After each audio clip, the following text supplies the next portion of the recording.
Hey everybody, welcome back to another episode of Not Another Watch Channel. I thought since this channel is brand new, I figured this would be a perfect time to take you guys through a little bit of a state of my collection, show you what I have, kind of get your palates wet as to what may be coming up review-wise, and just dive into a little bit about what I normally wear. As you can see, sprawled out in front of you is most of my collection. Just a little disclaimer though, until very recently, I've always tried to not buy expensive watches. I know that there are a lot of great price pieces at lower price points, and that's always been where I've comfortably sat, except for, as you can see, one or two of these watches. So I'm not going to walk you through some extraordinary collection, but everything here has some significance to me or a cool story or something, so keep that in mind as I show you some of these watches. So we'll start here with a watch that you guys have all seen already on this channel, but here's the Timex Q. I hope you all enjoyed that little take I had on it. It's been getting a lot of my wrist time. The bracelet, you kind of get used to the pulling on the hairs, and it kind of stops, so I'm very happy with it. It's been a very overall comfortable watch to wear. Thoughts on it are just the date change is very slow. And one of the things I found the strangest is that changing the time so far, you turn it the opposite direction to move forwards. When on a lot of watches, you turn it forwards, and that will move the time forwards. This guide's backwards, so just a little interesting fact I've realized about it. Up next here, we have the G-Shock. This is the G-Shock G7900-1. It's the Rescue Edition. This features the moon phase and the tide. It's a pretty thick watch. It's a 50 millimeter case, and it definitely wears 50 millimeters. So just be cautious of that if you're looking for one. It's exactly what you would want out of a G-Shock. Next, we have this fun little guy. This is the Sistem51. This is the vintage 84, but this was the Hodinkee special collaboration. It's a cool watch. I don't wear it very often. Maybe someday it's, an important horological piece. My only complaint is that it's, I don't know if you could hear this, but the rotor is very loud. And it kind of discourages me from wearing it because I hear it in my head and think to myself, oh, that's loud. But it's a cool watch. Unfortunately, when I bought it, the box came broken, so it's, to me, already not a collector's edition.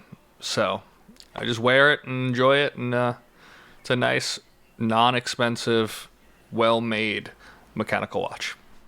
Up next is the Bulova Lunar Pilot Chronograph, the 96B251. I'm going to do a full review on this video coming up. As you can see, I've changed the band out and put on a nice rubber strap. But I love this watch. It's very comfortable. It does wear big. It's 45 millimeters, and it's almost 14 millimeters thick. But this is a great watch at a mid-range price point, I'd say, depending on your financial situation, but this watch can run you about $500. So it's not a cheap watch, but it is also not a mechanical watch, and I'll tell you about some of the other gripes I have with it in the full review, but yeah. Next is the newest piece in my collection, my brand new Rolex Explorer. Even though it's not a brand new watch, it's new to my collection. This is the 214270, the Mark 1. It's a 39 millimeter watch. It has the non-luminescent 3, 6, and 9s. They're white gold on this edition. Bought it used. I believe it's from right around 2010. I will do a full review on this guy, but this is the newest piece in my collection and a very, very prized piece to me at the moment. Up next, I got the Invicata diver here. I know this sparks a lot of resentment and hate in some people, but I personally enjoy this watch.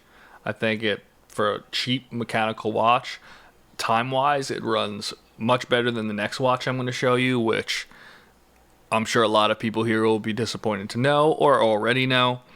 But this is the 8928OB. It's their Pro Diver, which they claim is 23 karat gold plated, but I take that with a grain of salt. But this, I enjoy wearing. I don't own a Submariner at the moment, so this fills that gap in my mind, but I really like this watch.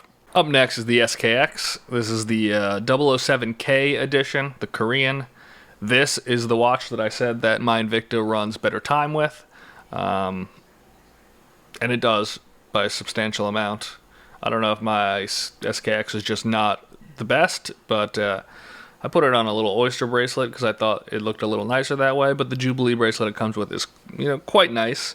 It's the 7S26 movement on this guy.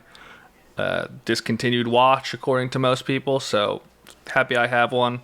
This was the first mechanical watch that really got me into collecting mechanical watches, and I'll thank the urban gentry for that. And I love this watch. It still gets a lot of wrist time, but doesn't run that great. Up next here is the Timex Weekender. It's got a big long model number, so I won't bore you with that. I'll put that information down below. But I was just looking for a nice blue colored chronograph. Saw this on the Timex website. I was probably at the time looking for oh yeah, I remember I was looking for the Timex that looks very similar to the Explorer, but I came across this. That other one wasn't still made, so I wound up purchasing this guy. And I don't wear it a ton, and it's a little wonky, as you can see, with a little bit of movement. That chronograph secondhand wobbles. It's on a blue nylon strap, but it's a nice watch. It's good for very certain things, and it's not an expensive watch, and it gives you a very classic looking look. So that's why it stays in my collection, and it'll probably stay for a little longer. And last but not least, the least exciting watch in my collection. This is the Casio A168W-1. It's a tiny little 32mm digital watch, even though it calls it a quartz watch, but it's a little digital clock. And I really honestly use it to just travel inside of my watch case, my little 8-watch travel container, just so I could constantly have something that has the right time running in case I'm in a different time zone or something and I want to just quickly open that watch thing, change watches, don't have my phone on me or a laptop nearby. I pretty much use this for a little travel clock inside my watch case. So got a nice little oystery looking strap. This one also grabs your hairs, but it works the same way that the Q strap does. But it's a very not expensive, reliable digital watch. So I strongly recommend these if you're looking for something cheap. So I hope you guys enjoyed that little look into my current watch collection. I'll be making a few more videos detailing some of these watches a little closer, so be on the lookout for those videos. And I'll see you guys next time. Thank you.